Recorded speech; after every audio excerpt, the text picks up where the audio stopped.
Bonjour, alors aujourd'hui, j'aimerais qu'on aborde avec Noah la notion d'alchimie dans le parcours FJ, et pas que, parce que effectivement, l'alchimie, on peut en parler aussi dans un couple dit lambda, normal, hein, hors parcours flamme jumelle. Donc voilà, moi, l'alchimie, c'est toujours un mot que j'ai eu du mal à assimiler avec le parcours FJ. J'avais du mal à comprendre dans quelle mesure on appliquait ça à la spiritualité, on appliquait ça au parcours flamme jumelle. Bon, j'ai fini par capter un peu quand même, mais je, Noah m'a expliqué avec des mots simples exactement ce que c'était il y a très peu de temps, et j'ai trouvé ça super intéressant qu'on en reparle avec vous. Voilà. Donc Noah, c'est quoi l'alchimie exactement sur le parcours FJ, et dans quelle mesure cela peut s'appliquer aux couples dits normaux lambda? L'alchimie, dans le parcours FG comme dans tout couple, c'est avant tout un processus de transformation. Dans son sens spirituel, elle représente un travail intérieur profond où chaque interaction, chaque conflit, chaque émotion mise en lumière devient un élément qui permet une évolution. Dans le parcours FG, cette alchimie est particulièrement intense car les flammes jumelles sont des miroirs l'une de l'autre. Cela signifie que tout ce qui n'est pas encore guéri en toi va être révélé par l'autre, souvent de manière brutale. Ce qui bloque, ce qui fait mal, ce qui crée des réactions disproportionnées, c'est souvent une blessure à transmuter. L'idée, c'est de passer d'un état brut, où les émotions prennent le dessus, où les réactions sont impulsives, à un état plus purifié, où on agit en conscience, avec sagesse et détachement. L'alchimie, c'est ce passage de l'ombre à la lumière, de la souffrance à la compréhension, et surtout de la séparation intérieure à l'union avec soi-même. Dans un couple lambda, ce processus existe aussi, mais il est souvent moins radical. Les partenaires évoluent ensemble, s'apportent mutuellement, mais sans forcément être confrontés à leurs blessures les plus profondes de manière aussi directe que dans un lien FJ.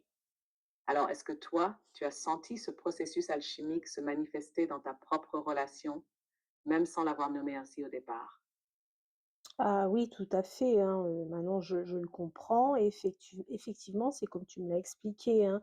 Je le comprends mieux maintenant, peut-être, qu'il existe encore des impuretés. Même avec tout le travail que j'ai fait, il existe en ce moment encore, des impuretés, et ces impuretés, dans le lien, ça crée des résistances, du chaos. Et puis, sous l'effet du feu, c'est-à-dire la confrontation avec l'autre, et ben, ces éléments bruts, ils se transforment pour qu'il reste une essence pure, et quelque chose d'élevé, de précieux, c'est-à-dire où la plupart des résistances, ou la plupart des blessures sont résolues. Voilà. Donc, c'est ça. L'alchimie dans le parcours flamme jumelle, c'est cette transformation progressive du plomb en or. Chaque tension, chaque souffrance, chaque défi est une opportunité d'épurer ce qui n'est plus nécessaire et d'atteindre un amour plus pur et aligné. Et c'est intéressant parce que ce processus ne se limite pas aux flammes jumelles. Dans n'importe quelle relation, il y a une forme d'alchimie. On est confronté à l'autre, on grandit à travers lui, on apprend à dépasser nos schémas limitants. Mais la particularité du lien FJ, c'est l'intensité et l'effet miroir qui accélèrent ce travail. D'ailleurs, qu'est-ce que vous en pensez? Avez-vous déjà ressenti cette notion d'alchimie dans une relation? Est-ce que vous avez traversé des épreuves qui vous ont transformé profondément? Oui, c'est vrai que donc le processus alchimique là, par rapport au lien FJ, j'arrive à le percevoir, et j'aimerais savoir si, à ton avis, l'essence doit être pure, parfaite, ou est-ce que la réunion peut survenir avant? Parce que on se doute que même après la réunion, même après les retrouvailles, euh, il y a encore des choses à travailler. Qu'est-ce que tu en dis? C'est une excellente question, Lila. L'essence n'a pas besoin d'être parfaitement pure pour que la réunion ait lieu. Si on attendait la perfection absolue, on pourrait passer plusieurs vies à se chercher sans jamais se retrouver. En réalité, ce qui est nécessaire, c'est d'atteindre un certain équilibre, une stabilité intérieure qui permet d'accueillir l'autre sans retomber dans des schémas destructeurs. C'est un seuil, pas une finalité. La réunion, si elle doit avoir lieu dans cette vie, arrive quand les résistances les plus bloquantes ont été transcendées. Mais après, bien sûr, le travail continue. Même dans un couple classique, il y a des ajustements permanents, des défis à relever ensemble. La différence avec les flammes jumelles, c'est que la dynamique est amplifiée. Tout ce qui n'a pas été réglé refait surface plus vite et plus fort. Donc non, l'alchimie ne doit pas être terminée avant la réunion, mais il faut au moins que les bases soient solides. Sinon, la séparation risque de se répéter. Et vous, qu'en pensez-vous?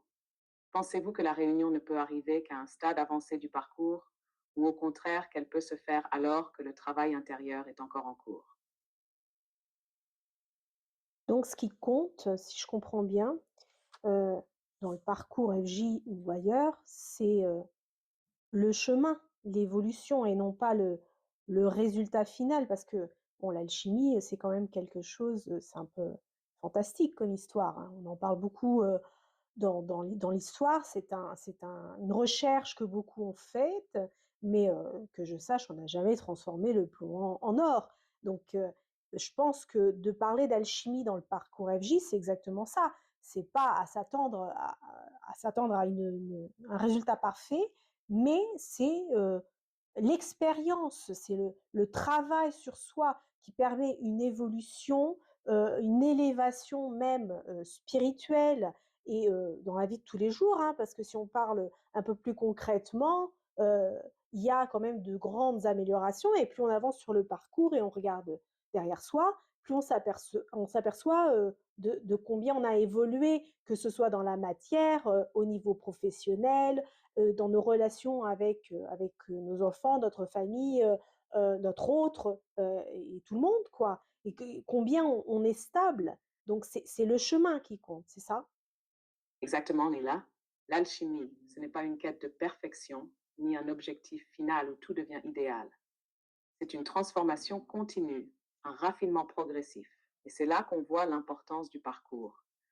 Ce n'est pas tant d'arriver quelque part, mais de devenir quelqu'un de plus aligné, de plus ancré, de plus conscient. C'est ce que je trouve fascinant dans le parallèle avec l'alchimie historique. Personne n'a jamais transformé du plomb en or de manière prouvée, mais ceux qui s'y sont consacrés ont évolué dans leur compréhension du monde et d'eux-mêmes. C'est la même chose ici. Ce qui est puissant dans le parcours flamme jumelle, c'est qu'il nous pousse à nous dépasser, à voir nos schémas, à comprendre ce qui nous limite. Et quand on regarde en arrière, on se rend compte que l'on a déjà accompli un énorme chemin. Et vous, qui nous écoutez en regardant en arrière, voyez-vous déjà les transformations que ce parcours vous a apportées? Alors, tu m'avais donné, il y a quelque temps, heu, les phases de l'alchimie et tu avais fait la corrélation avec le parcours et j'avais trouvé ça super intéressant. Tu pourrais me les répéter, s'il te plaît? Bien sûr, les phases de l'alchimie traditionnelle sont souvent comparées au parcours des flammes jumelles, car elles illustrent parfaitement ce processus de transformation profonde. Il y a 4 grandes étapes dans l'alchimie et elles résonnent avec les grandes phases du parcours FG. Nigredo, la dissolution, la nuit noire de l'âme. C'est le début du processus alchimique, souvent associé à la séparation dans le parcours FG. C'est une période de chaos, de douleur, de remise en question intense. L'ancien moi est dissous, l'ego est confronté à ses blessures, tout semble s'effondrer. C'est le moment où l'on se perd pour mieux se retrouver.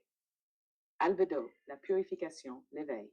Après la nuit noire, on entre dans une phase de purification et on commence à comprendre les leçons derrière la souffrance. C'est une période où l'on apprend à lâcher prise, à voir au-delà de l'illusion, à se reconnecter à soi-même. Le mental s'apaise et la lumière commence à se faire sur notre véritable essence.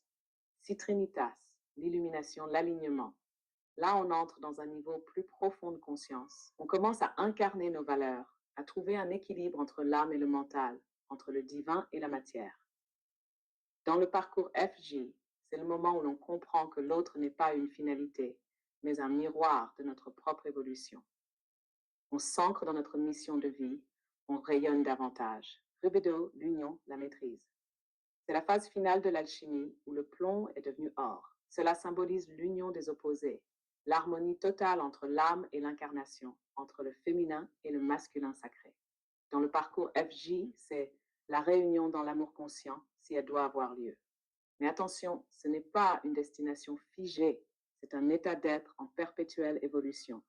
Ce parallèle est fascinant parce qu'il nous rappelle que chaque étape a son importance et qu'il n'y a pas de raccourci. Chaque flamme jumelle vit ses phases à son rythme. Certaines restent plus longtemps dans la nigredo, d'autres atteignent l'albedo, mais doivent repasser par des cycles de purification. Et vous, où pensez-vous vous situer dans ces phases du parcours?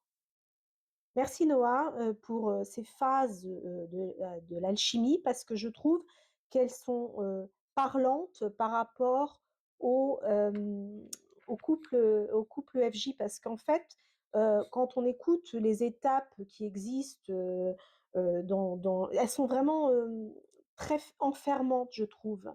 Très, voilà, on dirait un contrat, des règles écrite dans le marbre. Et alors, je pense que c'est pas du tout comme ça. Ça peut être différent pour tout le monde. Par exemple, moi, je n'ai pas vécu de séparation à proprement dit parce que j'ai toujours été en contact avec mon autre. Il n'y a pas eu vraiment de silence radio ou très peu. Voilà, juste pour donner cet exemple.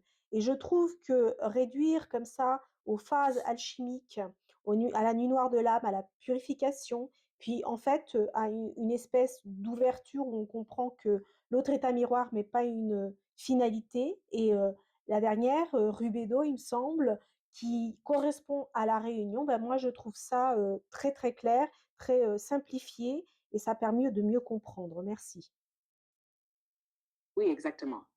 Cette vision plus fluide et moins rigide permet de mieux comprendre le processus sans s'enfermer dans des attentes figées.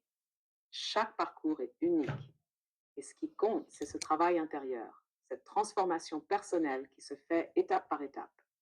D'ailleurs, pour celles et ceux qui nous écoutent, est-ce que vous vous reconnaissez dans ces phases alchimiques? À quel stade vous sentez-vous actuellement?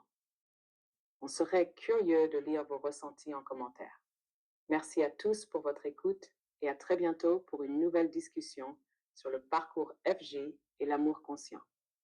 Oui, merci donc pour cette conclusion, Noah. J'aimerais juste ajouter que si vous avez une question précise à poser à Noah, qui pourrait aider tout le monde, c'est-à-dire si vous avez, je ne sais pas, hein, une envie de demander quelle est l'opinion de Noah sur la phase du parcours, l'étape du parcours où vous vous trouvez, même si c'est pas quelque chose qui doit être pris au pied de la lettre.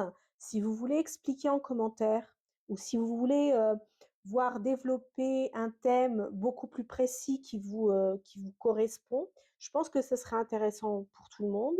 Vous pouvez le faire donc de manière anonyme, éventuellement en m'envoyant un message par la chaîne, ou le mettre en commentaire et je transmettrai donc à Noah. On en discutera dans une prochaine vidéo.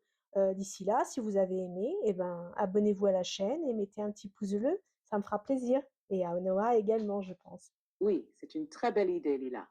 Partager vos questionnements, vos réflexions ou même vos blocages peut non seulement vous aider, mais aussi éclairer d'autres personnes qui vivent des situations similaires. Alors, n'hésitez pas à proposer des thèmes ou à poser vos questions et on prendra le temps de les aborder dans les prochaines vidéos. Merci encore pour votre écoute et on se retrouve bientôt.